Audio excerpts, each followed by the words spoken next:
One, two.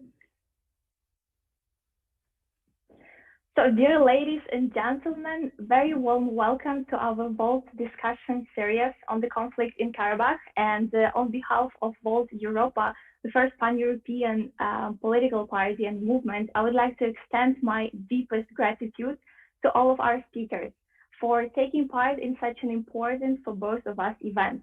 And also, I would like to say many thanks to the people who have joined us or are joining now via Facebook and YouTube channels. And if I'm not mistaken, more than almost 50 people now are watching us. So I would like to remind you that you can send your questions to our guests, but be sure to mention to whom you're addressing it. I mean, to the one particular speaker, to the nation, or to all speakers. My name is Vita Kovela. Let me present myself. I'm communication and social media leader of Volt Belgium, and I'm going to be the moderator of this event. So the format of the event is following. First of all, I will introduce our speakers person by person. After that, I will introduce the topic of this meeting, the topic about Nagorno-Karabakh issue, to be sure that all our guests are on the equal footing and know the most important issues on the conflict. After that, each guest will present their view and engage in the discussion. At the very end, I will gather live stream questions and ask them to the guests. And at the very, very end, we'll try to make some concluding remarks. So I'll try to share my screen.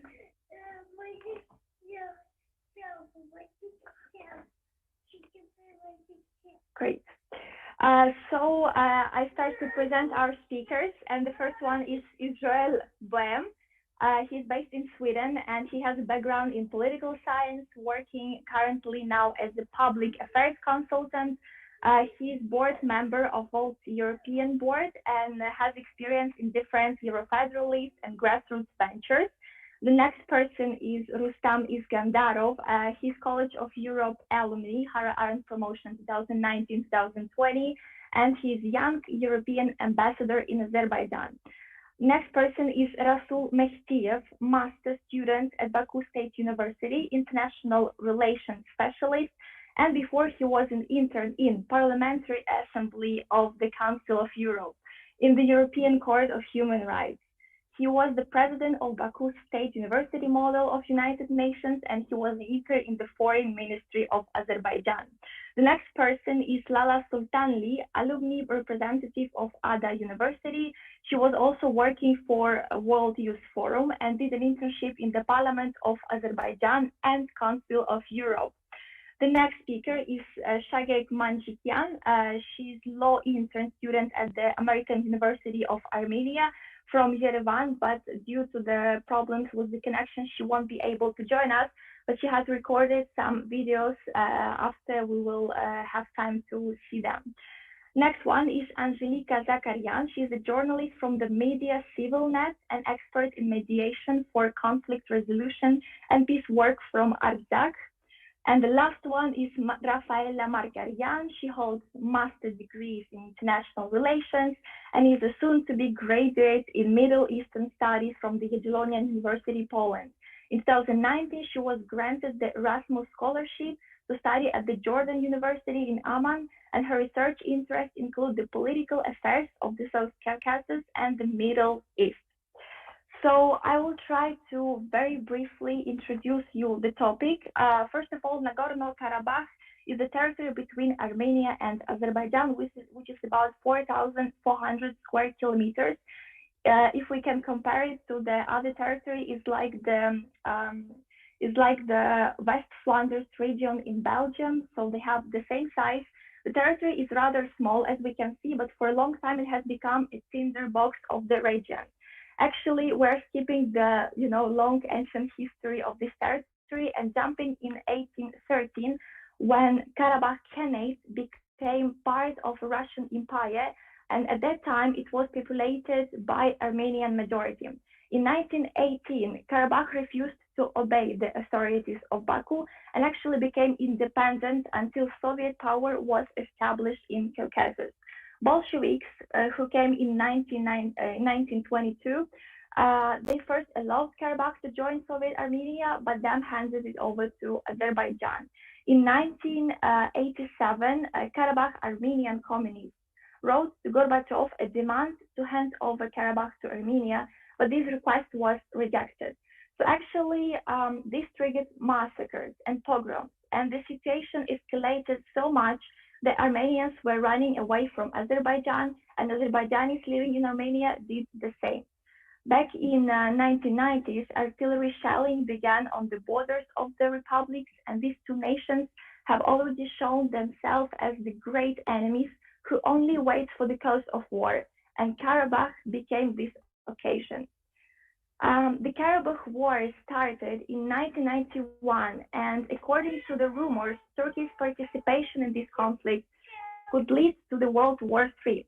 The signing of the trilateral ceasefire agreement on May 12, 1994, between Armenia, Azerbaijan, and unrecognized Nagorno-Karabakh Republic actually has frozen this conflict, but did not resolve it.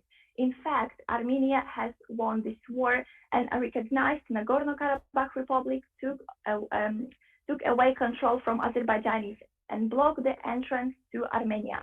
During the Karabakh War, about 20,000 people died on both sides. Karabakh has become an unrecognized republic, even by Armenia, on the border with which shots are fired from time to time. The last biggest escalation happened during the four-day war in 2012, 2016, I do apologize, when both sides used heavy artillery, and each time Moscow managed to put the two sides to the negotiation table and end the conflict. Speaking about today's situation, the first firing began in July this year, but only from September 27, 2020, we can talk about full-scale battles. And actually, I would like to say that we are approaching the Second Karabakh War, as Azerbaijan declared a state of war and Armenia declared martial law. When it comes to the actors, Turkey traditionally supports Azerbaijan, and Erdogan added that peace from his point of view can only come when the Armenian occupiers leave Nagorno-Karabakh. There is an interesting point here. In case of an attack on Armenia, Russia will have to take part in the conflict, as those countries are signatories of the Collective Security Treaty, also known as Tashkent Pact, which states that an attack on one of the countries of this treaty is considered as an attack on all. But this does not concern Karabakh. So as long as Armenia and Azerbaijan are at war in Karabakh, it does not concern Russia. That is why it's silent. What is more, Russia does not quite support the current government of Armenia, which came after the Velvet Revolution in 2018, and which has many times flirted with the European Union and the United States to the detriment of Moscow. And Russia does not want to worsen relations with Turkey and Azerbaijan. So we're expecting that this actor is going to be silent for a long time. When it comes to the European Union, during the last meeting of the European Council on the 1st and 2nd of October, Council has repeated actually the statement of Joseph Borrell, the High Representative of the European Union, which was calling for the peaceful settlement of the conflict, support for the OSCE Minsk group, and stated that there can no be military solution to the conflict.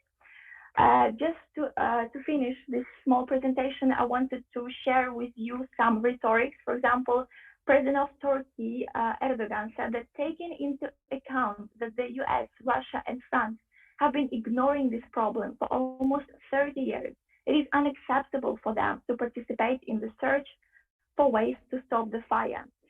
Nikol Pashinyan, Prime Minister of Armenia, said that their aim, he means aim of Azerbaijani, is Armenians. Their aim is to continue the Armenian genocide. And the last quote is from the president of Azerbaijan, Ilham Aliyev, who said that Yerevan should apologize to the people of Azerbaijan and publicly declare that Karabakh is not Armenia. So as you see, the rhetoric of main actors to the conflict is very tough and not helping to find a solution. It actually worsens the situation and escalates the tension between both nations, giving them no other choice as start a war. So actually, that's all from my side. There was a small presentation. I hope that was a bit useful for you. So now I would like to give the floor to Anxelika Zakaryan, who could just explain us briefly what is going on in Armenia and explain her position. Hi, everybody. Honestly, I don't know what to say because I think everyone reads what is written in media. I know it's very confusing because from two sides, people are getting two different information, and that's very confusing. What I would say from I would like to introduce myself. I was born in 1994 from Artsakh, from in Karabakh. It was during the end of the first Karabachian war, and I was born here and I was raised here. I've studied political science here, and um, this what happened on 27th of September is very different from what happened in the first Karabakh War and in 2016. It's really uncomparable. So the thing is that I mean I would like to just understand, okay, because I mean we are here from the both sides, and I wouldn't like to say, okay, Azerbaijan started and Armenia started. I wouldn't like it to be like this. I don't know how you decided the the in general it to be, but I mean, you can read the official information from Armenian side, and you can read the official information from Azerbaijani side. What happens? So that's why I wouldn't like to go deep into that. So what happened? Who started? Okay, from Karabakhian side, Azerbaijan started the war on 27th of September. But if we gathered here to understand what really happens right now, I think these official staff are going in the second place. And now I'm currently located in Sapanaker. The city is being bombed, and today a church in Shushi was bombed, a very important church. Was bombed and not fully destroyed but damaged. So people are very scared. People are dying. I know from the both sides people are dying, from Armenia side, from Azerbaijani side, and um, today and now I'm in a shelter in a basement. Uh, I thought I will not have electricity or internet to join to this meeting, but fortunately I have it, and now I would love to say that just nearly 1 hour ago there it was bombed again, and we cannot even go out from the shelters. Um, the thing is that I would love to say to international community is that this silence is making this problem, is making this conflict even worse. And I would love to say that these statements that everyone is doing, like, oh, this has to go very peaceful, or this has to the war is not a way.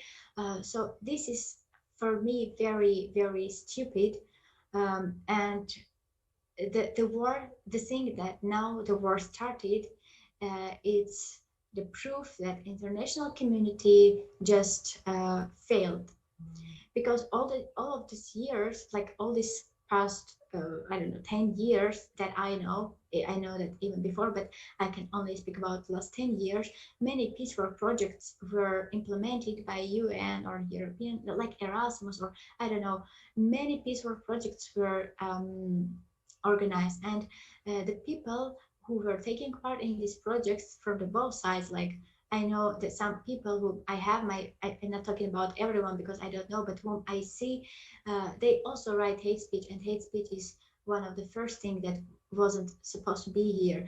I mean, and I'm not going to blame anyone. You know, my aim here to be here is not to blame anyone. I don't know from the view from the colleagues from the opposite side, if we can say so, but I just want to say that I'm not here to debate with anyone. So that's why I wanted to mention that, because I'm repeating myself.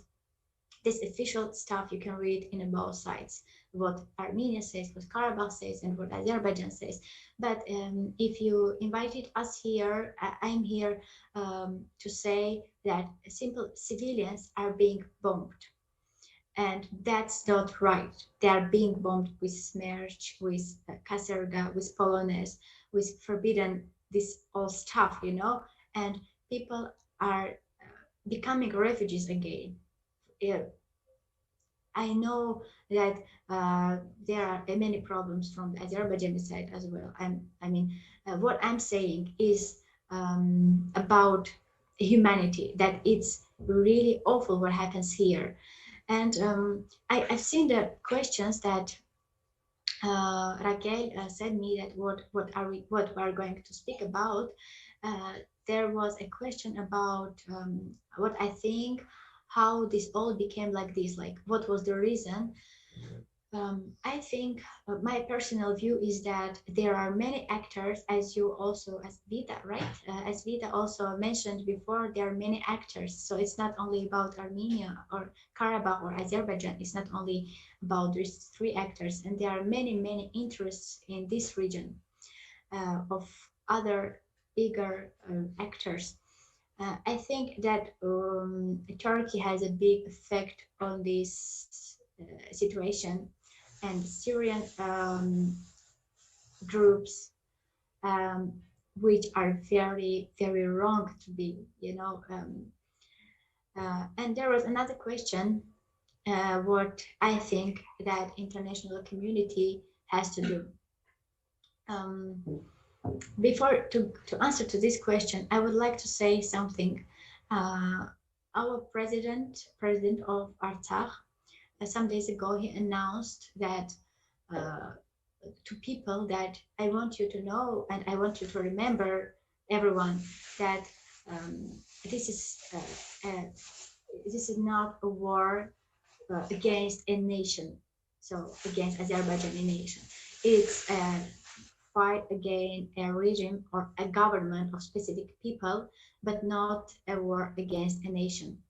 So I really liked what he said, because he wants the people in Artsakh to believe that, to remember that humanity is in the first place, that we don't consider, I don't know, he doesn't consider us to be an enemy of a whole nation. So this is very important for me to say, because I want to mention with this that the government we live with right now doesn't say that, oh, go and kill everybody, or oh, come on. They don't say like this. They just say, you remember, it's not a war for the whole nation. Anxelika, I wanted to ask you to a little bit shorten your response. Is it possible? Yeah, because you know, I'm so sorry. Honestly, I wasn't.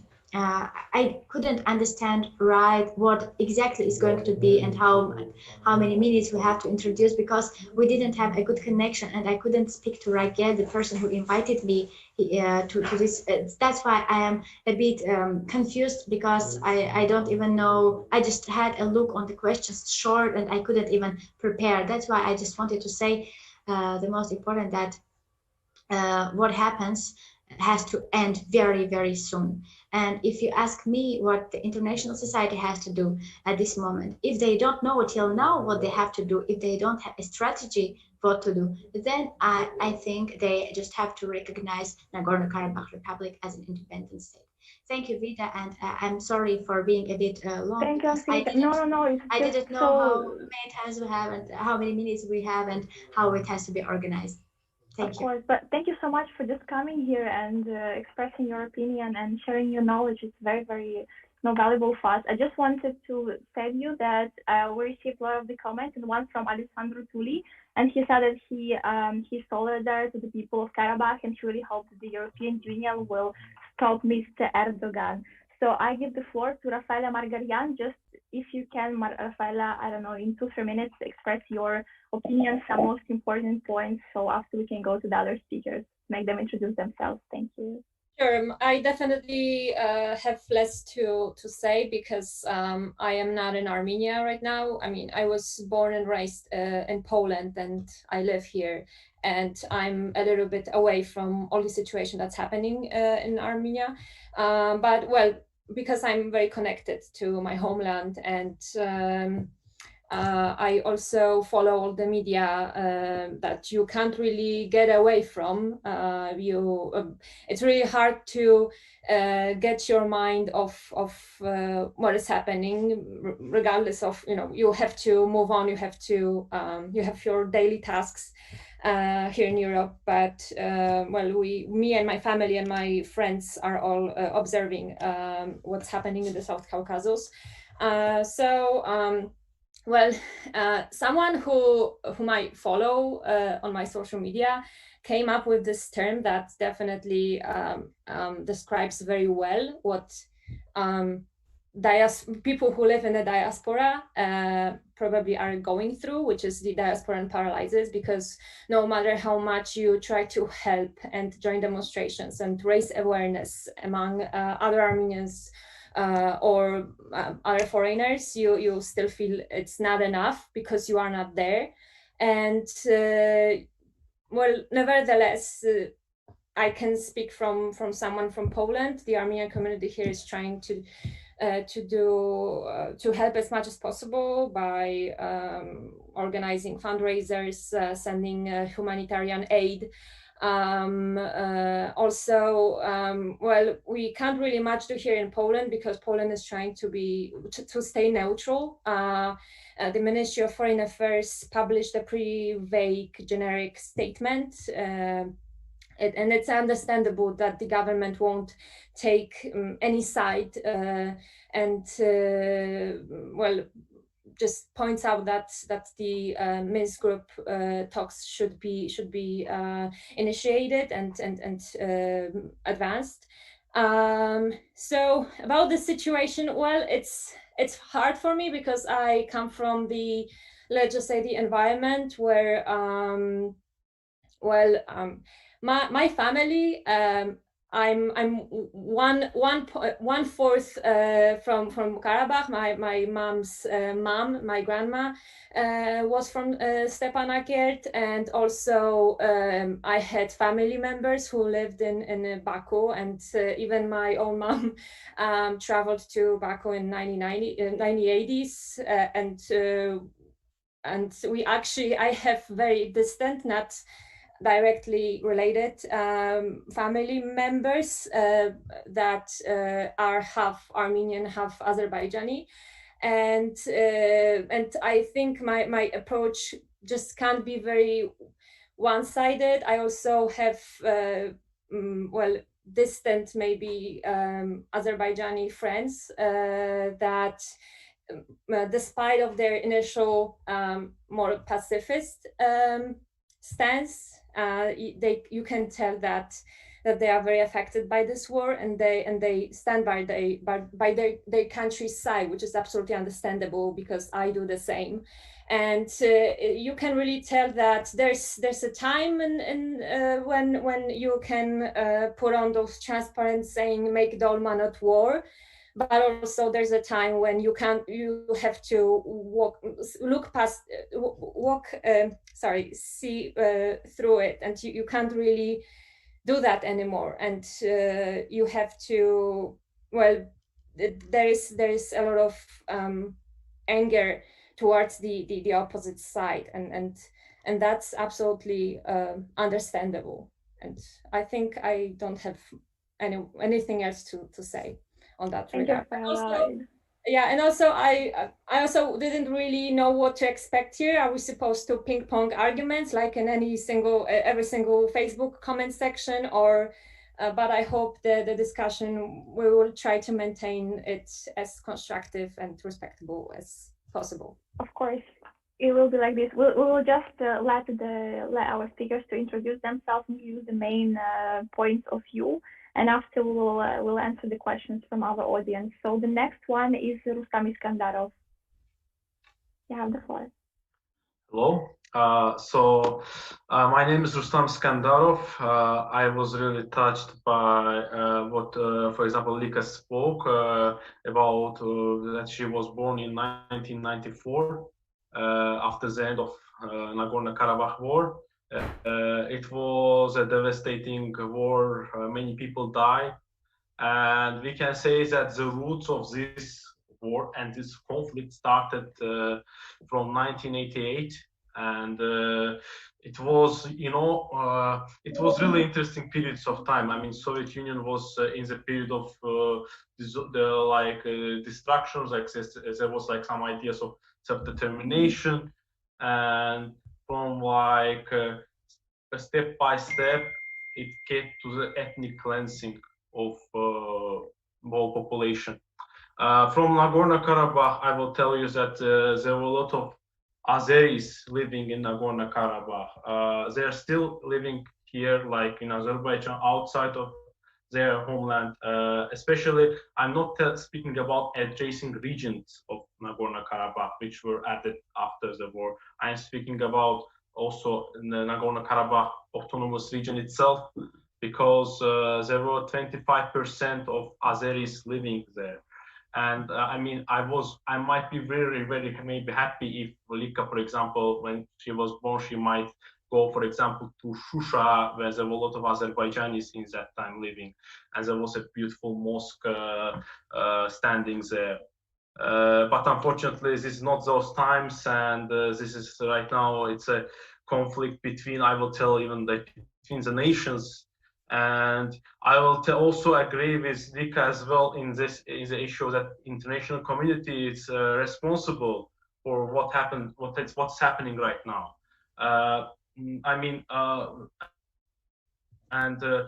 For example, OSCE Minsk group, they are saying that we will deal with this issue, but it never came. It come to this status quo, and status quo is continuing on.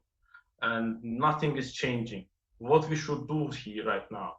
Should we? I don't know how the international community thought about it. Even the EU, when we look in the discussions in the frozen conflicts, they're always saying yes, okay, Donbass, Crimea, yes, Abkhazia, South Ossetia, it's a different issue. Nagorno-Karabakh is a totally different issue. Even so, they're all part of post-Soviet frozen conflicts. And also, I would like to say that we also need to look how we will deal with this conflict. What I'm always looking like right now, it was like 1 hour ago, there was a rocket in Baku, in Yeni Yasamal, but it was struck by our rocket, so it is fine. I mean, the rockets are coming here in Baku. It is really kind of actually scary. But yeah, fortunately, everything is fine, and life goes on. Unfortunately, the people in Ganja, in Barda, in other cities, they are not so lucky.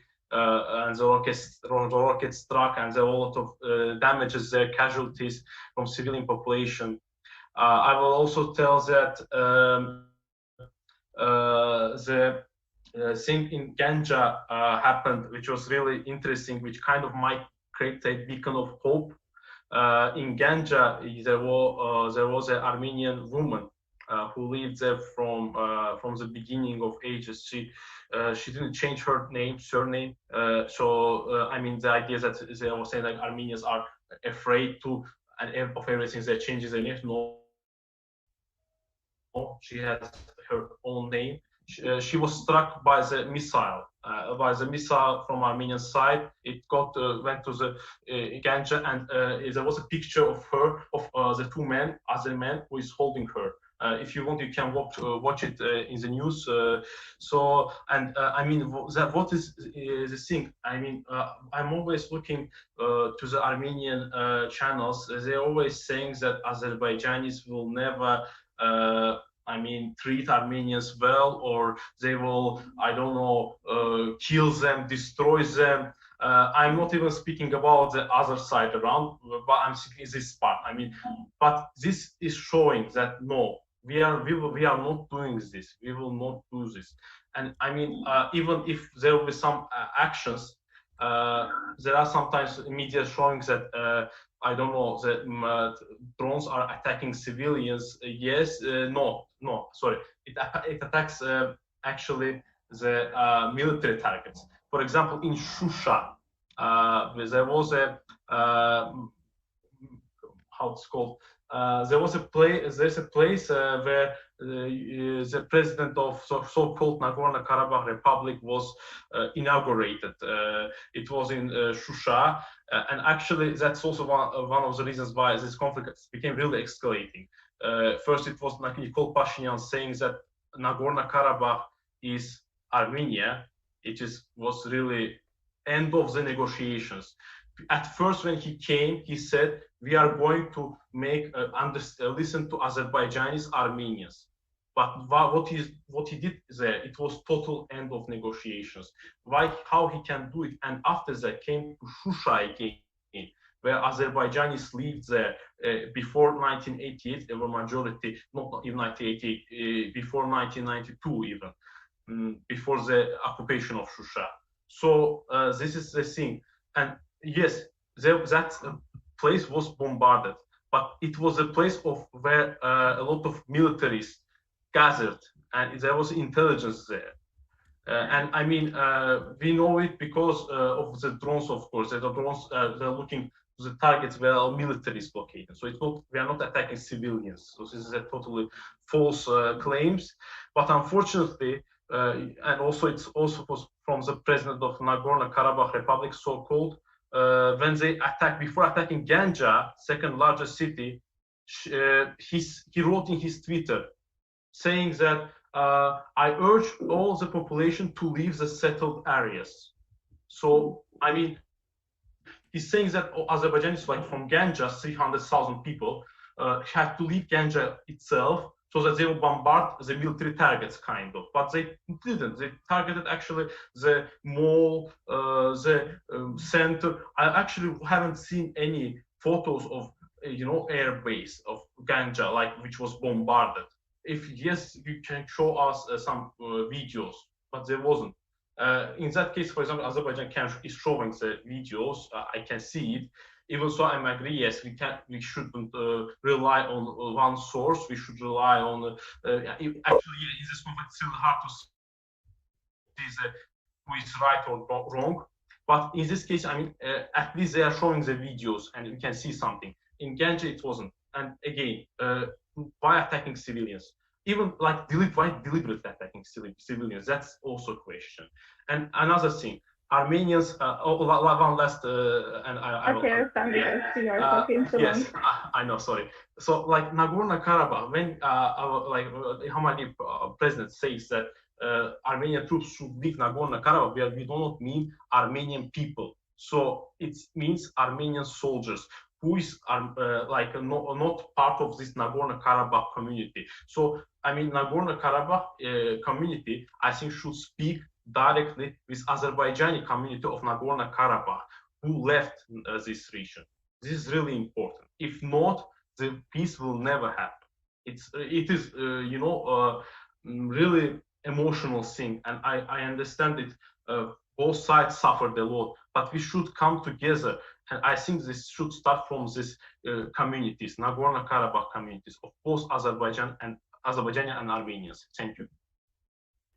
Perfect. Thank you so much, Rustam. I wanted to ask Lala and Rasul whether you have something very important to tell us or add to the Rustam's conversation. If not, we can start. I mean, yes, you can. If not, we can start directly we definitely by answering have the questions because we have many questions from people from YouTube and Facebook, and actually can't wait to start them. So please, Lala, be as short as you can. Thanks. I'll try to keep it as short as possible. Well, first of all, thank you for creating this event, and thank you to Rafaella and Vika for initiating a peace, actually. So here's the thing. Of course, we all want peace, but as an Azerbaijani, I have to tell the truth as well. This is my obligation. First clarification, Nagorno-Karabakh is not a territory between Armenia and Azerbaijan. It's part of the Azerbaijan.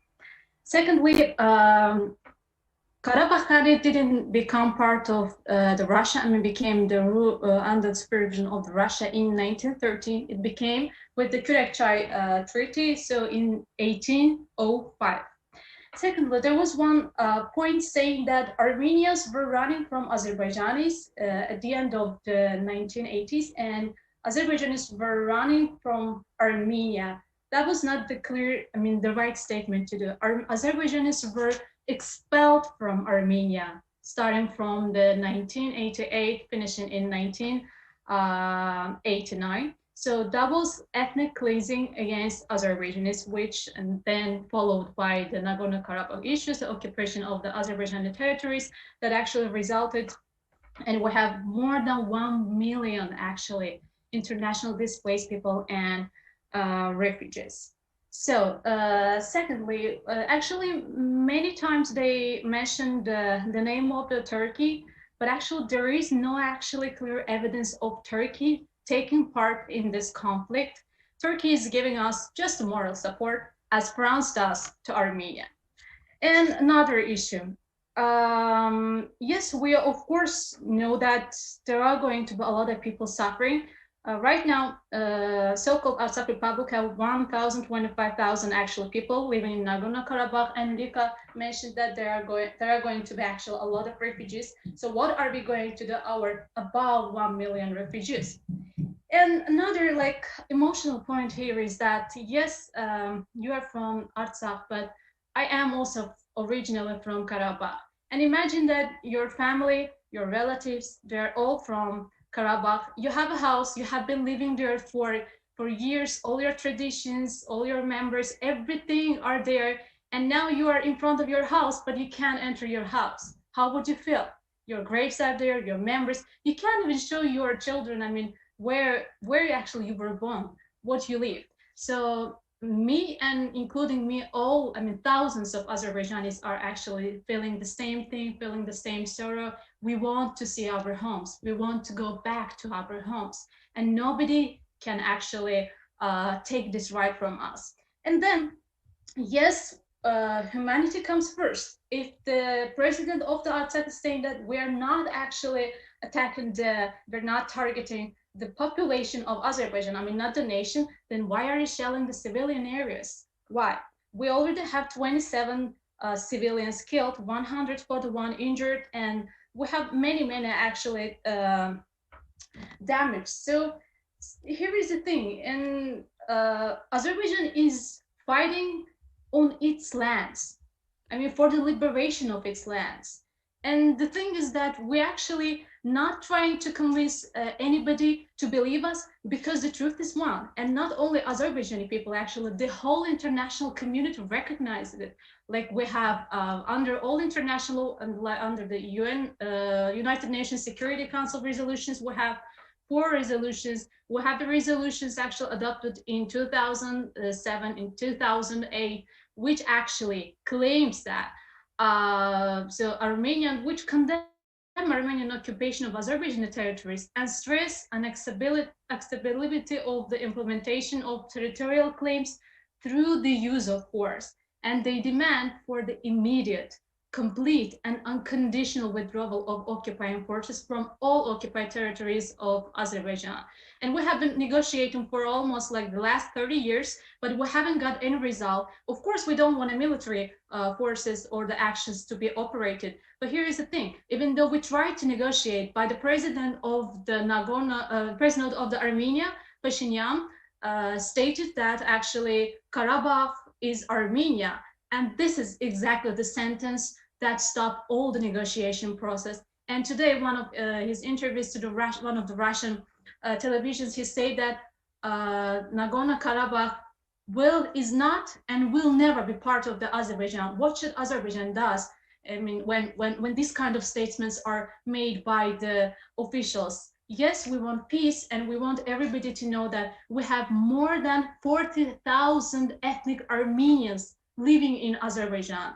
We have more than we have 13 churches, we have different nations, we have different we have different religious people living here. So this is exactly the proof of how Azerbaijani actually government is tolerant, how we love, I mean, different nations, how we're multilateral, and how we can handle the issue. That's why we really want the whole international community to, as they recognize, but also enforce the Armenian troops to leave Azerbaijani territories. And we're sure that we are going to be able to live in a peaceful manner. And the only way for us is actually the liberation of our lands. And for us, truth is one, and this is Karabakh is Azerbaijan.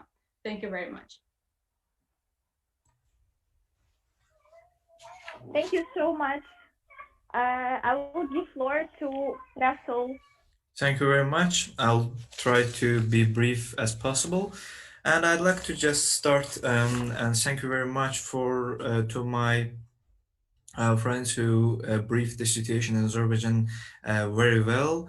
And I'd like to just quote some information that opposite side gave right now. And I'd like to quote, and in front of all the audience, I'd like to prove that so-called president of the Nagorno-Karabakh has no simple idea what democracy is. When he says that we are targeting the government of Azerbaijan, he does not understand that government is chosen by the nation.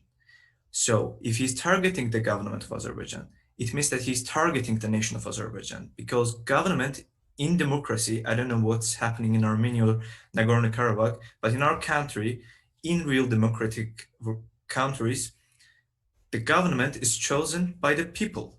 What of the people? So that's why I don't know what he means when he says that we are targeting the government, but not the nation. Well, I can't make sense of that. And I'd like to also mention the official Armenian officials interview to the Vesti TV, which is, if I'm not mistaken, Bagrasha Karutyunyan, chief advisor on the military to Prime Minister of Armenia, in Vesti TV, in his interview said that, I quote, "We will strike at peaceful settlements in order to cause panic in Azerbaijan."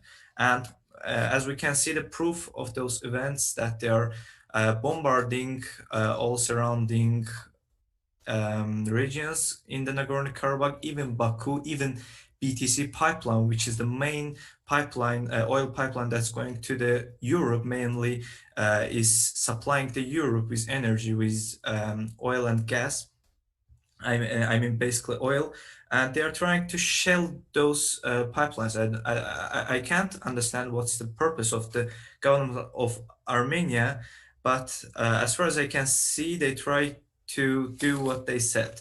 They try to cause panic between among Azerbaijani people, and I assure you they won't succeed. And I'd like to also mention the one point from presentation in order to have the good insight in the audience. And I'd like to say that there was a point that said there are mercenaries from Syria and Azerbaijan side. I don't know where did you get that information, but there is absolutely no evidence supports your ideas that there are mercenaries from Syria and Azerbaijan. And also, there is no point to have any mercenary from Syria. Azerbaijan has 10 million of population. Actively, right now, 400,000 military personnel, more than 600 tanks, and I don't even know the numbers of drones we have. So we don't need any support from Syria or Iraq or any experienced fighters. I mean, even it doesn't make sense to have any help from them, because the Nagorno-Karabakh and surrounding adjacent regions is a mountainous region, and as you know, Syria and Iraq is a desert. mountainous, and also Nagorno-Karabakh and adjacent regions are a cold place, and in the desert weather is hot. So those fighters cannot logically fight in our regions. And also, in what language they're going to communicate? They don't know Azerbaijani, we don't know Arabic or Kurdish, we cannot communicate with them. In the war, the most important thing is the communication. If you can't communicate with them, what's going to be the use of them? So, and also, I'm gonna address some international law issues here, which I'm sure that you all know, but I have to emphasize them. That, for example, I'm not going to address United Nations Security Council or General Assembly because my friends address them. I'm gonna address a very simple decision that enlightened the whole situation in between Armenia and Azerbaijan. In ICR's, European Court of Human Rights, there was a case which is called in 2005, which is called Churagov's and others case, which in the decision emphasizes that Armenian side, Armenian Republic, has effective control over the region of Nagorno-Karabakh and adjacent regions, surrounding regions. Which exactly, what does effective control means? Which means that de facto Armenian Republic controls those regions. So it is kind of proof that these regions are not controlled by the so-called Republic of Nagorno-Karabakh, but Republic of Armenia. And once again, this is a proof that this conflict is not between Nagorno-Karabakh Republic and Azerbaijan. This is a conflict between Armenia and Azerbaijan. Actually, this is also recognized in the General Assembly resolution of the United Nations. And also, I'd like to add one thing that, as you can see from the tweets of the Araik, I don't know the surname, sorry, so-called president of the Republic of Nagorno-Karabakh, that they are shelling, they are bombarding, and they are targeting the civilian settlements. There are many proofs that they are targeting the civilian population. They are destroying the houses. The Tartar city, which is the nearest city to the Nagorno-Karabakh from the Azerbaijani side, is right now is destruct. There's almost no built house in that city. It is almost destroyed, completely destroyed. I don't see any military facilities there. And also when they bombard other regions, I don't see any military facilities actually hurt. And also, my last point is that what Armenian side wants to achieve with shelling Baku. Baku is almost more than 350 kilometers away from the front. It is clear that they want to cause panic among the citizens. That's not the way to conduct a war. By our side, in every briefing of the Minister of Defense of Azerbaijan Republic, we emphasize that by the guidelines of ICRC, by the commitments put by the Geneva Convention, we follow all the guidelines and we pay our commitment to the Geneva Convention. All of the military operations conducted by the Azerbaijani side are in the framework of Geneva Convention. So I'd like to ask opposite side to reconsider what are they going to say, and what are going to make their point. So that's it from my side. Thank you so much.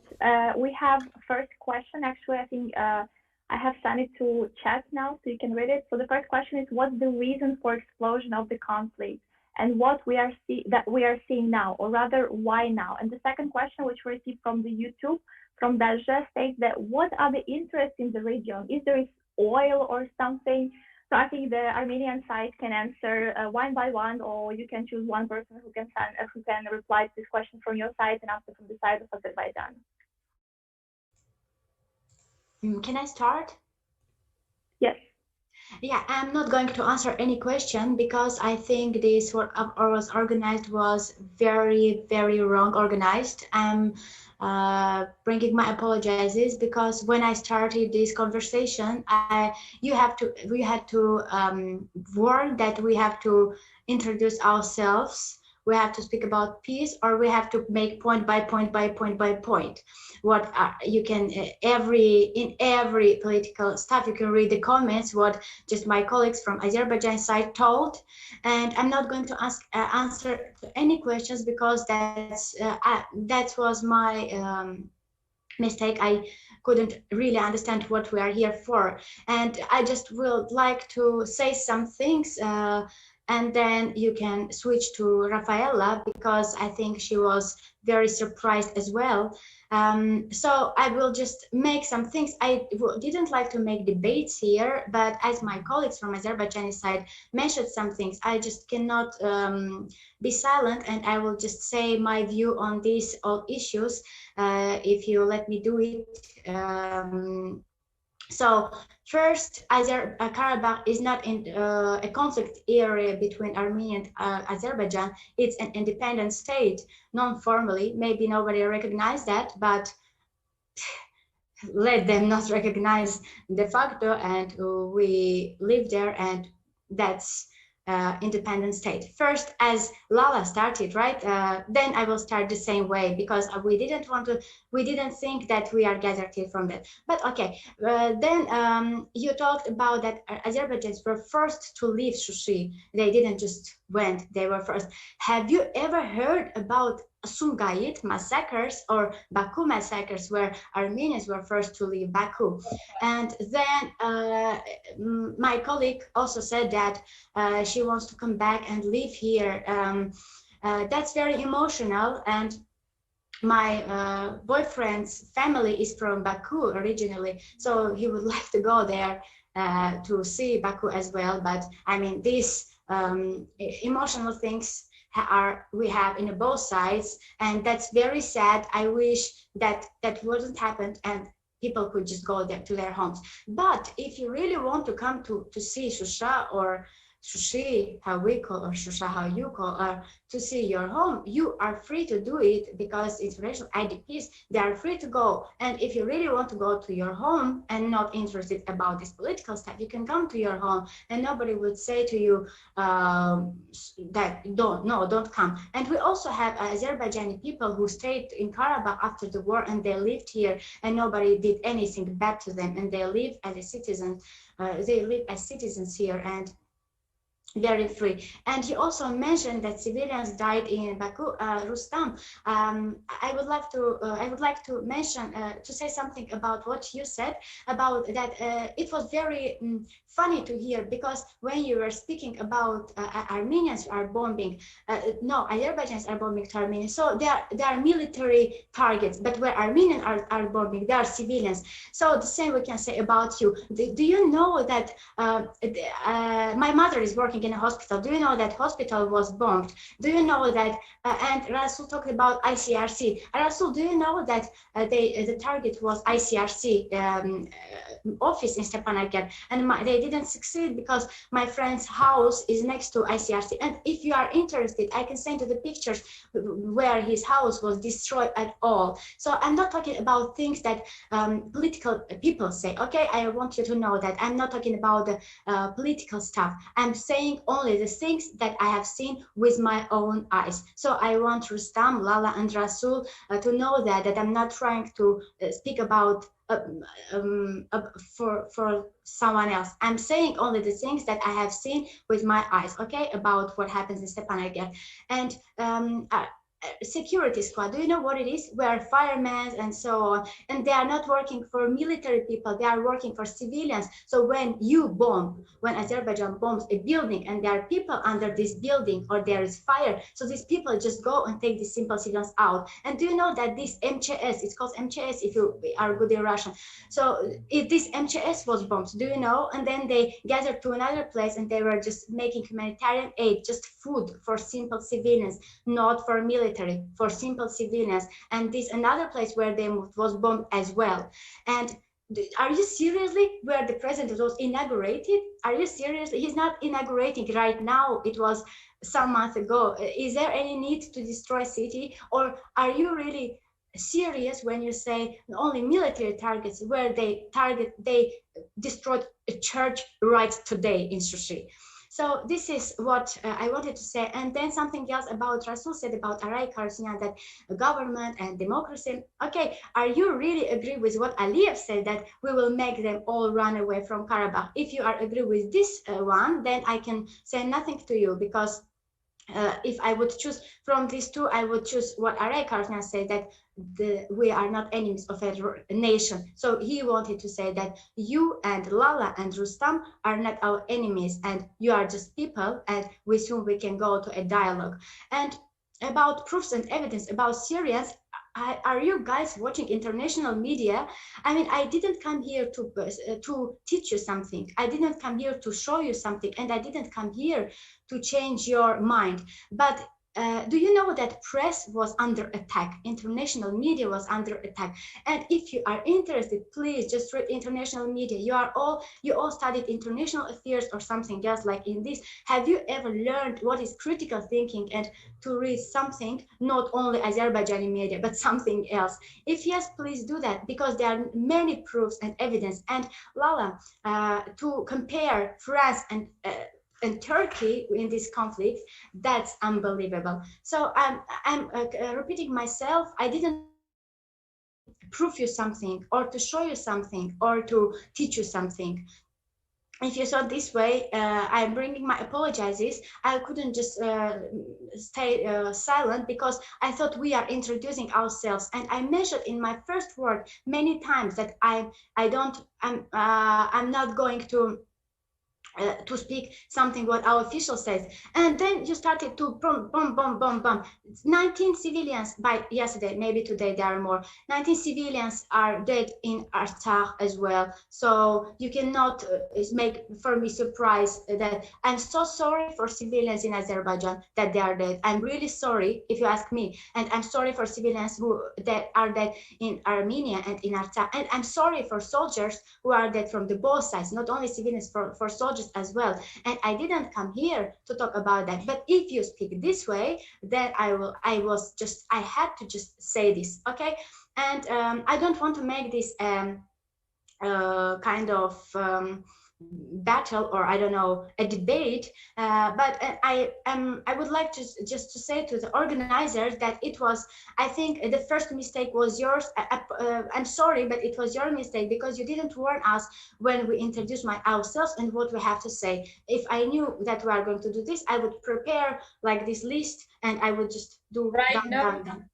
Not yeah, that okay, I said this, and I thought we are here just to speak and to say, oh, Rustam, did they do something to Baku? I didn't know. Oh, really? I would believe. Or you would say, did they do to ICRC? Okay, I thought we are here to listen to each other, not to try to change something. That's all. And thank you for this.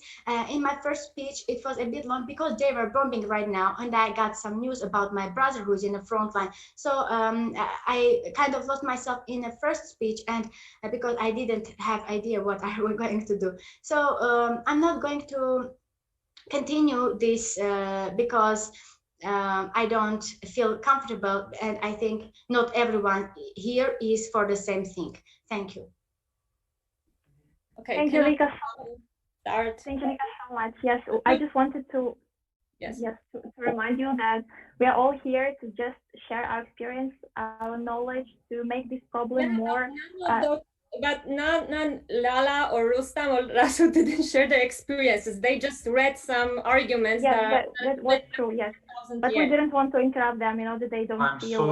I'm sorry. Can I interrupt, please? One second. The thing is what you are saying right now. Actually, what you started, it's what I told. It was to make peace between the communities. It's not about some argument. You start to introduce yourselves. Yes, I agree with you. You also introduce yourself, but you also get some positions there. Me too. I also got to introduce myself and also explain my position. The same thing. It's not something different.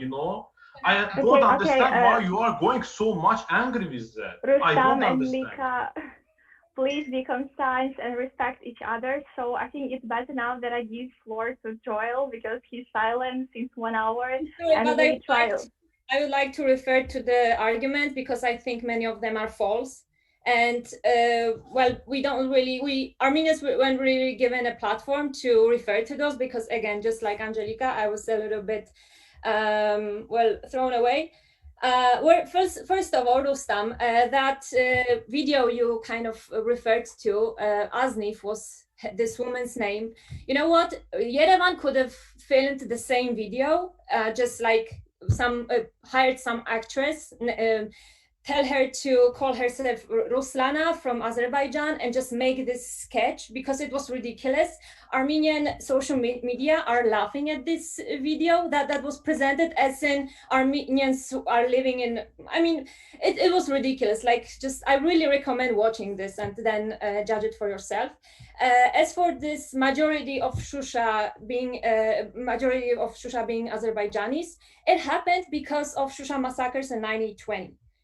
And any time that there was this increase of Azerbaijani population in Nagorno-Karabakh territory, it was because of some settlements, some massacres. It was an artificial mean. Next thing, Baku has claimed multiple times that there's this huge thriving Armenian community in Azerbaijan. However, keep in mind that the Armenian church that exists in Baku is very impressive. It looks very nice. It's tall, great, but it's empty inside.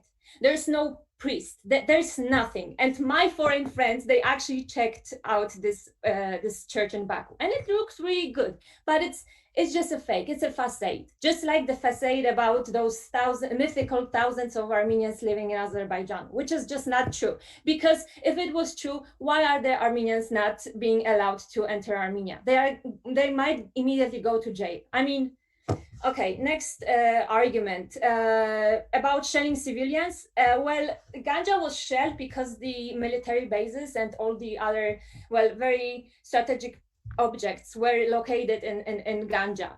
That's why it wasn't inside Ganja. It wasn't located in some far away from the city. That's why it was shelled. Armenians weren't targeting civilians. They were targeting the military objects, such as airports. That they were the object. They were the place where the, for example, F-16s from Turkey were being shot in the direction of Nagorno-Karabakh. Then I'm going to give the arguments out of order. I'm sorry, but Lala, sorry. Sorry, Rafaella, I will just interrupt. I will give the floor to Joel to a little bit, finish the sentence between us. I will not have time anyway, but sure. But like, this is, okay, sure, go on. Okay, it feels like I'm coming in the middle of a sentence here, and for that I do apologize to everyone. I think for this time there is a point. I do get the point that we need to hear every side of this, certainly if we're going into arguments. However, I would like to say, without directing to anyone, it's extremely important that this discussion is allowed to ride out. Because this is part of why we're here. It's partly, of course, to share experiences, which I would like to focus on, but also on hearing the different sides and taking a step and genuinely having a conversation. I do believe that having people in this call this is what could be expected. So it is that, and I do very much appreciate people standing for what they believe in here, everyone. And I think what's important to take a step back to see is the role of the international community in this. And because this is the tragedy of the situation, we see everybody having skin in the game, which is crucial to understand how we ended up here. And I don't believe, and I think there's something that seems to some extent be agreed upon, at least latently in the conversation between parties, is the duty of the broader international community. Because there is a duty, there is a moral duty, and that's just what it is. What we need is concrete action, not mumbling different words of, oh, by the way, stop fighting. What we need is genuine action and a local peace process that has to start with individuals coming together and talking. But that won't happen if Europe doesn't act. If decision makers do not rise to the occasion, it's difficult to believe the EU's claim of being a values-based community, or President von der Leyen's idea of a geopolitical commission. And yes, the word on the streets of Brussels, for those who's keeping up, is pessimistic. I mean, as I said, empty words of peace have been thrown around under the sound of artillery shells, but experts seem resigned to have Europe be a non-entity in the process. And this just adds to the tragedy as the EU, even in its current very messy form, has the ability to genuinely try to drive a peace process, because the one single thing that I hope that everyone can agree with here is the need for the guns to stop firing, regardless who's shooting. The guns must silence. And the EU, to be broader picture, the EU is a big enough market, the EU is a big enough player to get both Armenia and Azerbaijan, but also crucially both Turkey and Russia, to listen, so that everyone in the region can at least come to the table. The bottom line is that the Madrid principles at least provided a semblance of a roadmap that now most leaders in the conflict have rejected. And finding our way back to that roadmap, that has to be the new commitment that has to come out of whatever peace process is started. And I am getting strong notifications of time, so but that has to be the process. The EU must call people to the table. The EU must demand that people sit down, because the EU has the market power to force that happening. That's the role that the EU must take, not vague statements by Josep Borrell. Thank you so much, Joel. I wanted to apologize one more time to Rafaella. Rafaella, I'm so sorry that I interrupted you or offended you. We just had to, calm the tension between us. And non-symmetrical when we talk about arguments, but it's okay. I got used to. Can I get the floor, Vita, please? Yes. Now the Azerbaijani side has the floor, but be very short and precise as you can. And after, I think that we have to focus more on the alternative variants to the war, how we can solve this conflict without war. Thank you. Yeah, well, first of all, I would like to say that to our opponents, not opponents, actually the colleagues, so we haven't prepared any document. Let's be sure about that. As you can see, we just try to answer the points that you mentioned in your speeches, like overall in everybody's. Dear Lika, if your boyfriend and his family wants to come to Azerbaijan, he is more than welcome. He can come, as other Armenians, he can come and enjoy the beauty of Azerbaijan. Secondly, you mentioned that there are actually, we say that there are a lot of Armenians living here, but we don't have actually any proof. But there are also a lot of Armenians living in Nagorno-Karabakh. We have official documents, we have people who have their identity cards, but do you have any proof, any single proof of Azerbaijani with Azerbaijani surname living in Nagorno-Karabakh? I'm sure that if you have, you would definitely, I mean, I'm talking in your face, I mean, the Armenian community would definitely actually show it to prove that they are a tolerant society. That's a different thing. Secondly, you're saying that Azerbaijanis are actually attacking the church or the other settlements there. My dears, let's be sure about one thing. Nagorno-Karabakh is internationally recognized part of Azerbaijan, and Azerbaijan has a right to self resolution without the legal way. Sorry, can you please not interrupt and keep in mind, and then when you will. Resolution, more than 1,000 countries didn't vote for it, and the only superpower that voted was Turkey. Please, can you wait for your turn? Point of order. Please, Vita, can you? Yes, can you please, Vita? Because they knew that there's Minsk group negotiations happening, and they have bigger significance than the UN resolution. If you're going to interrupt any speeches, I'm going to interrupt everyone's speech. Yeah, sure. Please respect each other. That's the most principal thing in a debate. Look, if you're not recognizing the international law, we have nothing to say.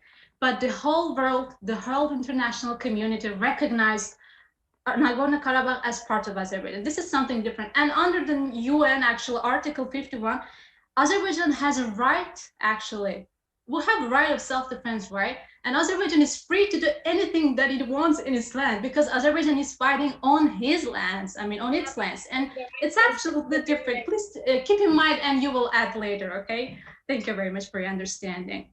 And they say that Armenians, why Armenians cannot enter? No, there is one difference. Armenian nationality is different than Armenian citizenship. Yes, maybe people with Armenian citizenship cannot enter, but it's not related to Armenian people. And secondly, our president, yes, we stand by what he says. And he also mentions that Nagorno-Karabakh's Armenian population are free to live there, and they are going to exactly to enjoy the same rights and opportunities that all other Azerbaijani citizens enjoy, if they actually accept the Azerbaijani citizenship. It's something different. And they also mentioned that Turkey's and France's role is different. But let's focus on one point. France is one of the co-chairs of the OSCE Minsk Group. And believe me, Turkey is not. In that case, France actually supporting Armenia has much more effect or the influence on the issue rather than Turkey just morally supporting Azerbaijan. And Ganja, just the final point, you're saying that we are attacking Ganja because there are military settlements. I just have one rhetorical question. Ganja is not part of Nagorno-Karabakh. It's actually 60 kilometers away from the conflict zone. Are we as Azerbaijanis actually attacking Yerevan or Jermuk? Why actually Nagorno-Karabakh? Why Armenians are attacking not Nagorno-Karabakh, but actually our territories? It's very interesting. So actually for now, that's all to say, but we want to say again, like at the end, we want peace. Yes, we don't want people to die, but also we are not going to give something that belongs to us just because somebody came out of nowhere and say that this, the governmental officials saying that Nagorno-Karabakh is not Azerbaijan, it is Armenia, and it will never be part of the Azerbaijan. We have facts, we have the whole international community, we have the law, and everybody stands for us, but unfortunately on paper. And we really want international community. We want UN actually security resolutions, not only to stay on paper, but actually there have to be some kind of mechanism that are going to actually enforce those resolutions to be executed. Thank you very much. Rafaella, do you want to respond? Honestly, I'm really over it, but I will start from the end. Yeah, that's why there was no sanction or any kind of aid applied to Armenia, because it's just again, the UN resolutions don't have legal weight. First of all, honestly, I just forgot most of the arguments. I'm so sorry, Rafaella, but I have a say to Vita. Can we please just keep the balance, because Armenian side is getting actually 2 times to say. I mean, we have a lot of things to say as well, but let's keep it balanced and the right way, please. Of course, there is a balance here. I will give the floor now to Lika, as she has to leave, so she will just talk to us 1 or 2 minutes, and after we'll come back. Discussion. So Lika, you have your time. Thank you. Yeah, I have to leave, and I didn't want just to leave in a respectful way. I just wanted to say goodbye to everybody. I wanted to say thank you for your opinion, Rustam, Lala, Rasul. I really thank you for your opinion, and I really thank you for being here and talking. Trying to introduce what happens in your side.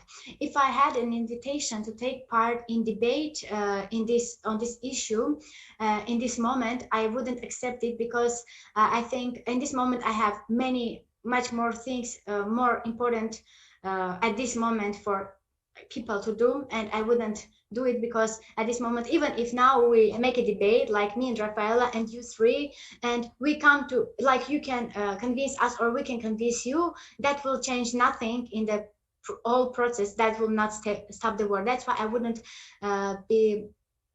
accept the invitation. I thought we are going to speak about what UN can do, European Union can do in this time, in this difficult time for all of us. I'm repeating myself, all of us, in difficult time for us in this period. And I thought we are going to speak about that. That's why I'm really thankful to Raquel to invite me here.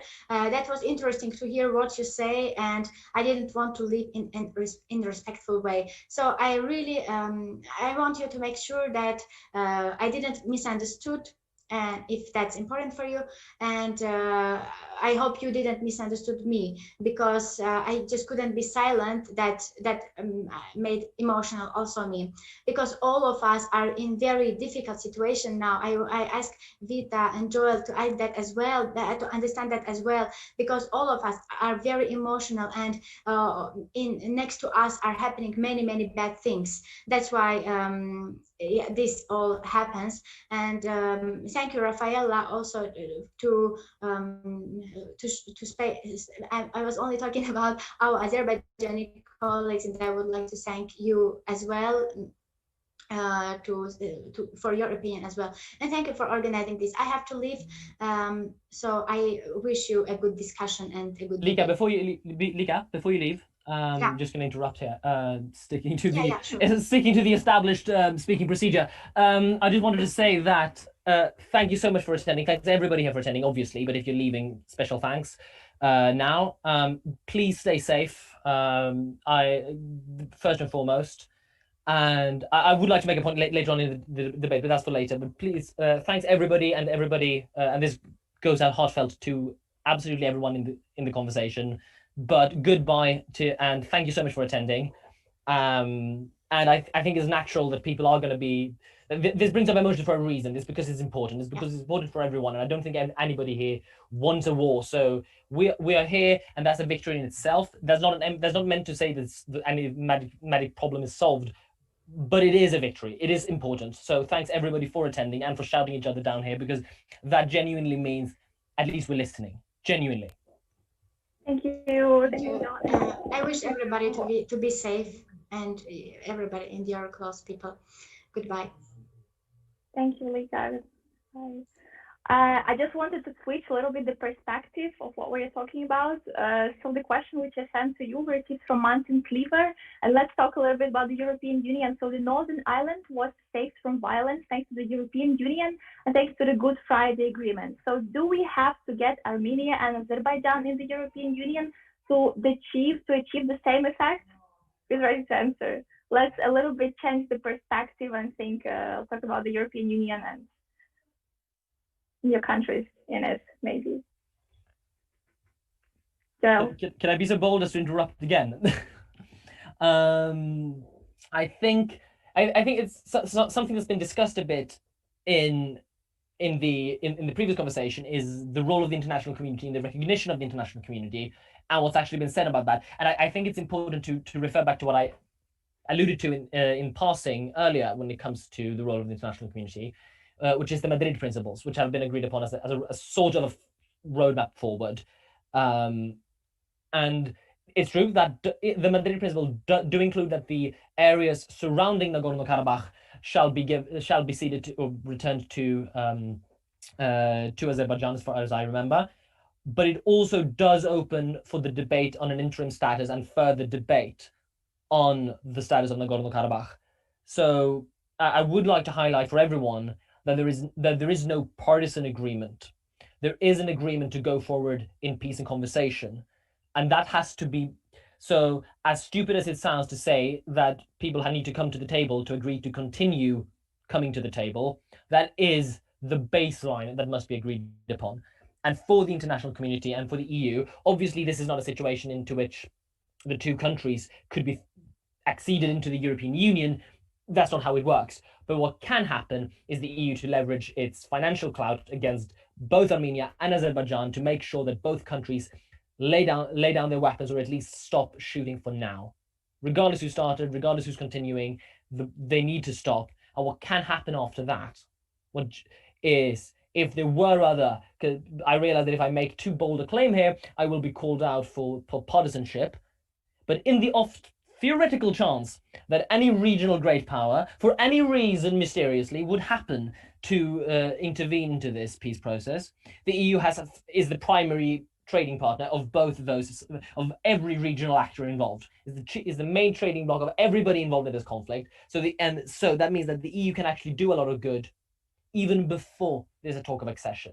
It is relevant, and to say to Martin, it is relevant to discuss whether or not there's how far the EU can expand, but it's not the immediate question. The immediate question is, how can the EU leverage its power base to save lives?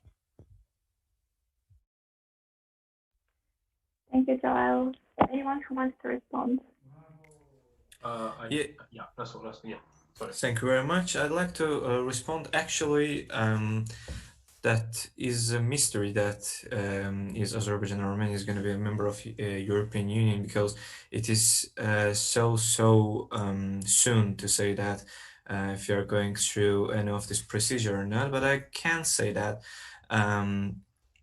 European Union only can respect the international law and the decisions made by the European Parliament and other respective international organizations, and can be quite effective on the solving the problem. Everyone says ceasefire, ceasefire, ceasefire. We have been ceasefired for 26 years. We have seen no result. We have seen no solution. We have adopted many resolutions. We have adopted. There were many decisions in the European Parliament, but we have seen no action. And as a tool, we had to use our last resort, because actually I want to mix the question that was previously asked with this question together, because it is an interconnected question. And also I'd like to why this conflict exploded right now.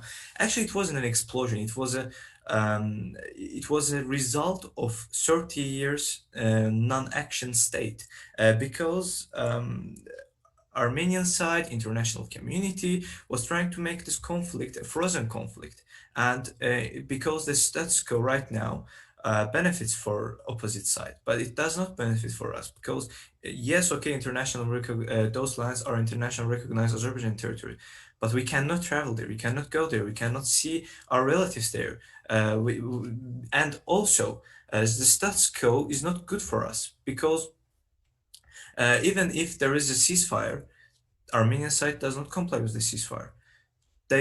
Every day you can see the reports by Human Rights Watch, Amnesty International, United Nations, I don't know, by Minister of Defense of Azerbaijan, even by Minister of Defense of Armenia, you can see the ceasefire violations. There are many proofs that this ceasefire does not work. This status quo cannot continue, but there can be a solution to this conflict as a whole. And by the way, I'd like to mention that even if this military operations stop and either side succeeds, it does not mean the conflict ends. There is in the conflictology, there are steps that ends there are steps of a conflict, which is the escalation, de-escalation, and then the solution to the conflict. The military operations is the escalation side of the things. There will come de-escalation. So we kind of need military escalation in order to go to the de-escalation. And also I'd like to mention that as the Republic of Azerbaijan, we don't like war, we don't want war. But more than a war, this is not actually a war. More than a war, it is a military operation to make the opposite side to come to a peace. That's a fact. Because we are fighting in our own territories. We are trying to liberate our territories. And also, as a solution, there is only one solution that I can propose. Armenian side should leave Azerbaijan territories alone. They should withdraw their military forces from Azerbaijan territories, and that way we can have some peace talks. And I assure you, and government of Azerbaijan in his official statements many times assured that Armenian people Armenian community will have the same safety with Azerbaijani people there. If they respect the constitution of Azerbaijan Republic, if they accept the nationality of Azerbaijan Republic, if they respect our laws, they'll have the same safety with Azerbaijan Republic's current citizens. Officially, in Azerbaijan, there are more than 30,000 Armenian people, Armenian ethnics lives here, and they're living very, very in a very friendly way. We don't see them as enemies. We see them as our citizens. I have some friends. I have some group mates. I have some work. Some work buddies that are either originally Armenian or they are relative to Armenians. That is a reality in our community. We are a peaceful nation. We want peace too, but there can't be peace without the compromise. That's true, Russell. Thank you very much. True. It's been, I guess, 30 or 40 minutes that Rustam wanted to add something. So, Rustam, please, whatever you have something to add, be very, very precise. Just take 1 or 2 minutes, and after Yes. Rafaella will reply to all of those comments. Thank you. Yeah, thank you very much, Vita. Yeah, my main point is I will go again to peace. The main point is right now peace. We need peace. And as Joel also told about us, how EU, for example, can intervene. Right now, actually, I don't think you can do anything. It's already happening. It happened because of the Soviet Union. I will tell you first, frankly, it happened because of Stalin, like Stalin's border creation, something weird, enclaves. For example, Shusha was populated by Azerbaijanis, but it was an enclave within the Armenian populated Nagorno-Karabakh, and then like Azerbaijan. There were also some villages, Azerbaijani villages in Nagorno-Karabakh, like Khojali, which there was also, for example, genocide in 1992, for example, happens there. So, but I'm not going to these things. I'm going right now to the peace. And peace, how it can happen again. Likas also told about the actors, and she said about the international actors. But right now, actually, I want to say we can go even a little bit deeper. We can say there are not only 5 or 7 actors. There are 2 actors again. The Azerbaijani community of Nagorno-Karabakh and Armenian community of Nagorno-Karabakh. They should speak. They should speak, and they will. As you see from this discussion, they are not speaking. They are totally divided by this border, and they are not speaking. And you know what I'm always saying? That's the thing. Armenia always saying, after that, after the recognition of Nagorno-Karabakh, there will be peace. No, there will not be peace. Armenians live separately, Azerbaijanis live separately. Actually, in Azerbaijani kind of point of view, that kind of makes sense. If Nagorno-Karabakh will be part of Azerbaijan with Armenians in it, Azerbaijans and Armenians can finally live together. Actually, there are Armenians in Azerbaijan inside, but there are only 3,000, for example. It's not so much. But maybe after all the refugees will come back, 1 million IDPs from Azerbaijan will go back. They will go back to Armenia. They will driven out of Armenia from Kapan. There was first, in 1988, there was the first, massacres happened in Kapan, Okay. Please short. Peace, yes. Okay, one sentence. One sentence, yeah. Peace. There should be discussion between people-to-people contact between Azerbaijan and Armenian community of Nagorno-Karabakh. Thank you. You are right. You are 100% right, Rustam. But we don't agree with you when it comes to the European Union, because we strongly believe that European Union actually can do a lot more and has to do more. So, Rafaella, now it's your time.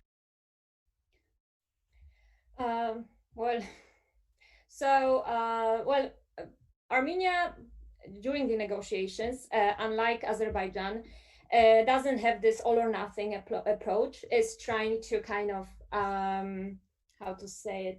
be a little bit flexible with its negotiations. For example, there are some surrounding territories of Karabakh that were captured for strategic purposes, and with the intention of returning these territories in exchange for peace and acceptance.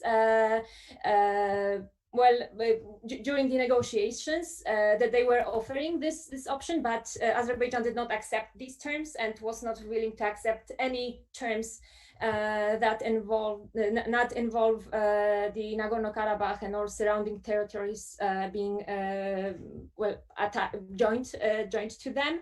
So there is no way that Armenians are going to leave Karabakh, because they have been there since ancient times, and it's all proven in historical books all over the world. Maybe not Azerbaijan, but that's okay. So, and I think the main obstacle for the negotiations is that Azerbaijan is just not a democratic country. It's a dictatorship, and they don't let the population of Azerbaijan to learn actual history. It's a lot of propaganda and a lot of a lot of removing of Armenian presence in the Caucasus. For example, I've heard that Armenians are apparently a tribe that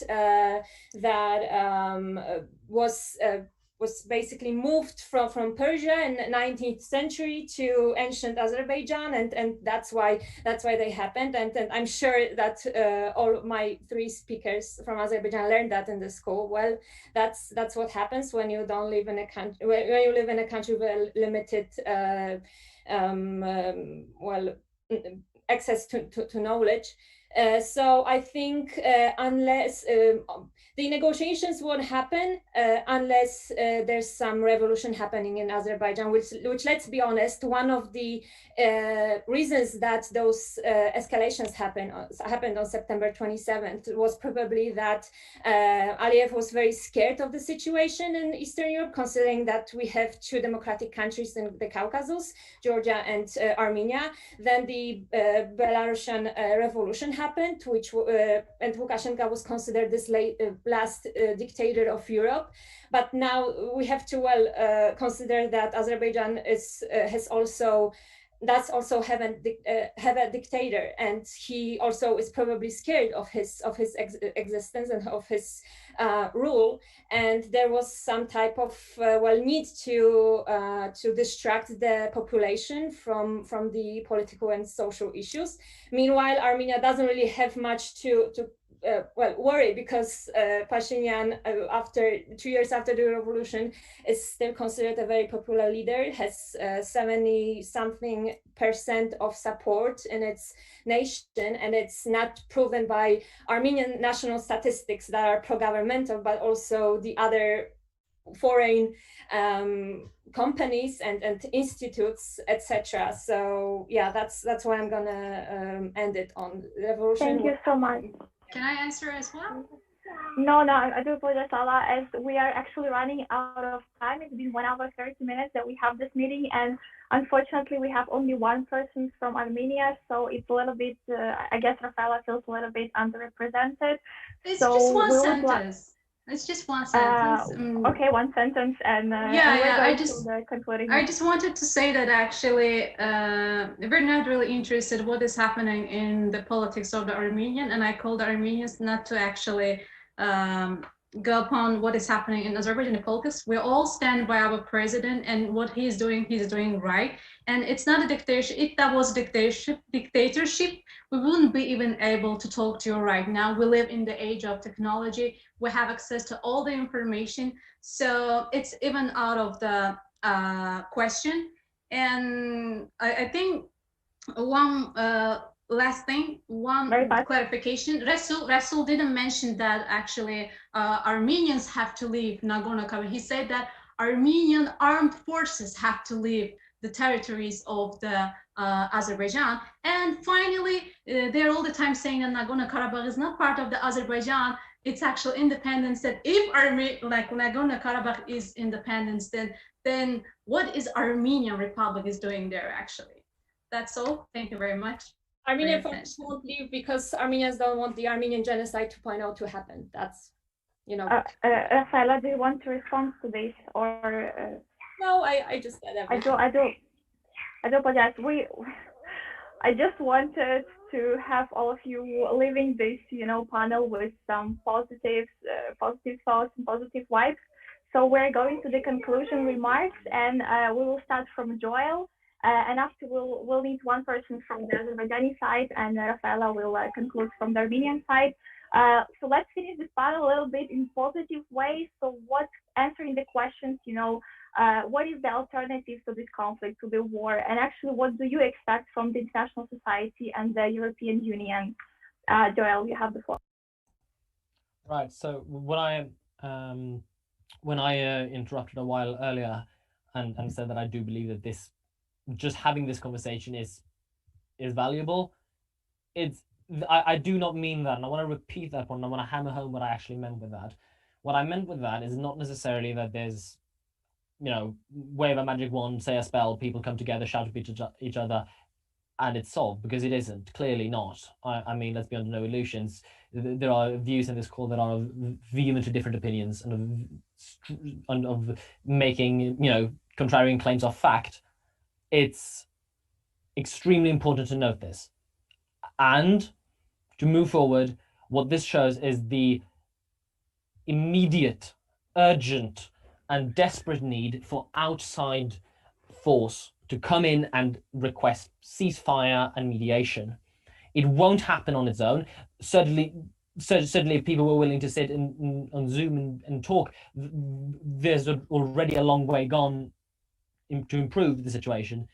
But the shells keep falling, and we need mediation.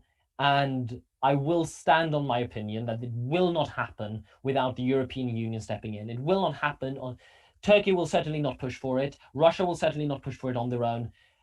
The only countries that can do it are the countries of the European Union, even when they are divided. It is the only way to force a ceasefire. It is the only way to leverage some sort of external clout onto the conversation, and then we can repeat conversations such as this one for as long as they take, and for as much time as it takes, and with the amount of pain that will cause.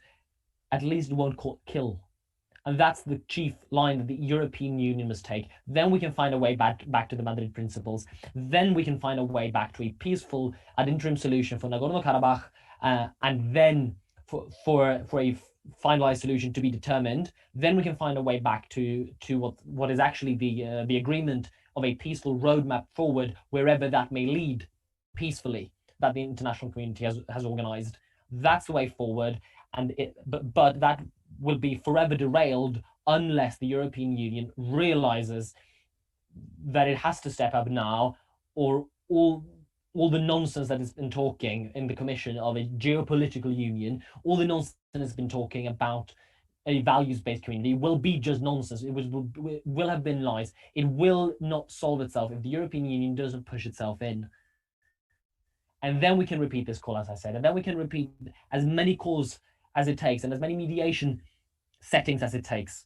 But that has to happen by people such as everyone in this call who have come together to shout at each other peacefully. And it has to happen on a grander scale, but it will only happen on a grander scale through the European Union.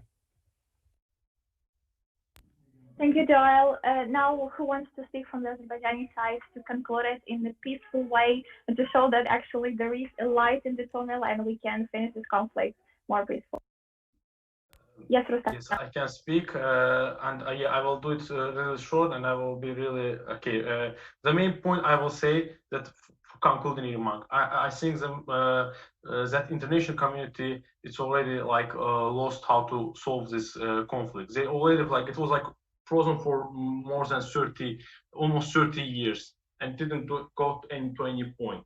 So I think that Armenia also agrees with this, as I heard from Lika from the beginning, and I believe that by that way we can achieve something. Again, what I'm saying, it's not because we are kind of looking to the history or something. I'm not going to speak about the, Greater Armenia or Karabakh Khanate, for example. I'm not going to go to this historical part. Right now, we are living in this situation, and we should go to this, how we can live together. This is important. I don't understand, one point, there should be communication between the sides. For example, the leader of Azerbaijan Committee of Nagorno-Karabakh is Tural Genjaliyev. There should be communication with him, but there is no communication. But that's why I'm in favor of people contact. And one more thing, Karabakh is Azerbaijan, and it is like an exclamation mark. it's always like that. It cannot be like that. That's why when Nikol Pashinyan said it, it was over of negotiations, you know, you destroyed it. It's not us. Why you said this word? That's what I want to say. Rustam, Okay, we got your side. Thank you, Rafaella. Now it's your time. Rafaella, you're muted. Yes, you're muted. I watched yesterday's discussion at the European Parliament, and I'm very glad that European Union seems to have more firmer kind of approach towards the Karabakh by condemning the Turkish involvement and using cluster bombs by Azerbaijan. I definitely, I'm looking forward. Maybe there will be some kind of change in the approach of and maybe the European Union that previously was very passive, it will kind of go forward.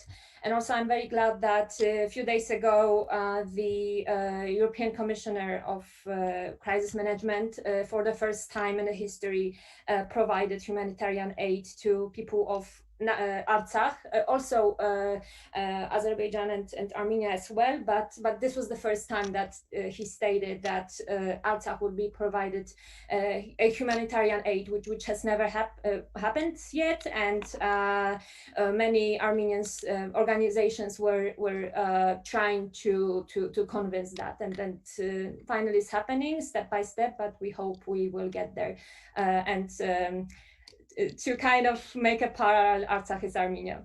Thank you. Rita, just one thing, as you also mentioned in the comments, I want to say that please don't take anything personal. We're just here all to show our opinions, and for us, yesterday, today, and tomorrow, we have always fought for the truth, and we will always keep fighting for the truth. And for us, truth is one, and this is Karabakh, is Azerbaijan, and exclamation point. Thank you for your attention. Yes, we got your point. I want to add as well that please do not take it personal. I mean, those are debates, those are discussions, and of course it's very difficult. I can understand you because I'm Ukrainian, so when it comes to the conflict on the eastern of Ukraine or Crimea, I come, the same, too much emotional. I really understand you, but please really don't take it personal. It's first one, and the most important that we are here to discuss the situation, to discuss the problem, and that I feel it's just great that we show to the European society and to the all people that are watching us now live in Facebook and on YouTube that actually those two nations, the Armenians and Azerbaijani people, they can sit together and they can discuss. Of course, maybe a little bit hard, even tough. I would say it was hard 1 hour ago. But now we show that, hey, it's possible. Everything is possible. We can discuss it and we can find solutions to actually really end this disastrous conflict. So I give the floor to Joel. All right, I was also muted. Sorry. Okay, so how do you sum this up? I haven't spoken. So obviously beyond the Vita and the crew, I haven't spoken to anyone here before. But as speaking from the board of Volt Europa and for this event to have come together in a very small, I want to say this to those who are still on the stream, the event grew continuously as we planned it. It was important for us to always to try to scale up the event equally, to make sure there was equal representation. And the event scaled upwards, but we've also had technical issues for some participants and so on and so forth. So this is what happened. I want to thank everybody who's tuned into this, and I want to genuinely thank Rafaella, Rustam, Lala, Rasul, all here. It's a vertical slice. It's a small microcosm of the lives that, and of the tragedy that is that is the current state of Nagorno-Karabakh. And I do believe that I want all to leave this call with a head held high, because these types of conversations, letting them ride out in all the anger and all the fury, and as silly as it sounds to say it, this is what has to happen in the streets. And I genuinely do believe myself personally that that will not happen if the European Union doesn't prompt it, but that's a policy point. That's a political point. That's beside this ending. So thank you all for attending. it's a mess, but it has to be a mess. So thank you all so much, and stay safe, everyone, genuinely. Thank you so much, guys. Thank you very much. See you. Bye.